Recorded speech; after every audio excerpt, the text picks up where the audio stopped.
বন্ধুরা, আজকে আমি তোমাদের সঙ্গে পেঁয়াজ রসুন ছাড়া শাহি পনিরের রেসিপি শেয়ার করব। এই রেসিপিটা আমি তৈরি করেছিলাম জন্মাষ্টমীর দিন। সেদিন আমি ভেজ ফ্রাইড রাইসের সঙ্গে শাহি পনির বানিয়ে আমার গোপালকে কিন্তু ভোগ নিবেদন করেছিলাম। তো তোমরা চাইলে যে কোনো পুজো পার্বণের দিন নিজেদের আরাধ্য দেবতাকে কিন্তু এরকম রেসিপি বানিয়ে নিবেদন করতে পারো।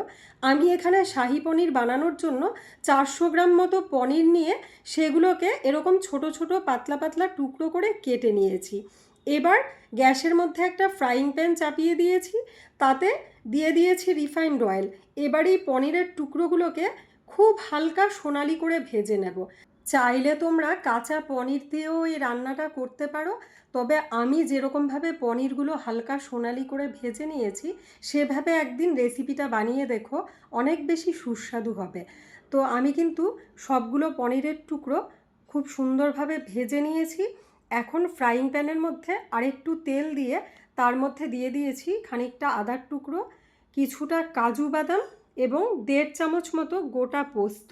এইগুলোকে এবার হালকা ভেজে নিয়ে তার মধ্যে দিয়ে দিচ্ছি একটা বড় টমেটো এবং এইগুলোকে একটু নাড়াচাড়া করে তার মধ্যে এখন জল দিয়ে দিয়েছি কিছুটা।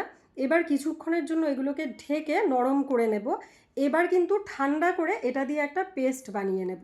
এবার দেখো ফ্রাইং প্যানে আবার তেল দিয়ে দিয়েছি এবং মূল রান্নাটা করার জন্য গোটা জিরের ফোড়নও দিয়েছি এবং একটা বাটির মধ্যে 1 চামচ জিরের গুঁড়ো, 1 চামচ ধনের গুঁড়ো, খানিকটা হলুদ গুঁড়ো এবং খানিকটা লাল লঙ্কার গুঁড়ো দিয়ে তার সঙ্গে জল মিশিয়ে একটা পেস্ট বানিয়ে নিচ্ছি মশলার। এটা রান্নায় আমি ব্যবহার করব।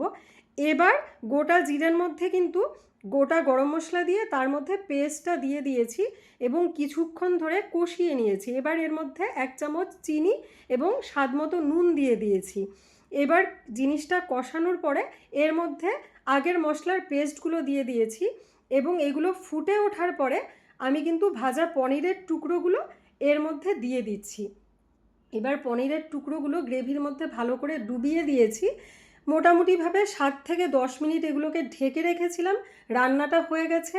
এখন ওপর থেকে কসুরি মেথি ছড়িয়ে দিয়েছি এবং গরম মশলার গুঁড়ো দিয়েছি। এবার সবশেষে আমি এর মধ্যে দিয়ে দিয়েছি মোটামুটিভাবে 1.5 চামচ মতো ঘি। তোমরা যদি পছন্দ না করো ঘিটা স্কিপ করতে পারো। তো রান্নাটা হয়ে গেছে। চলো আজকের মতো টাটা, বাই বাই।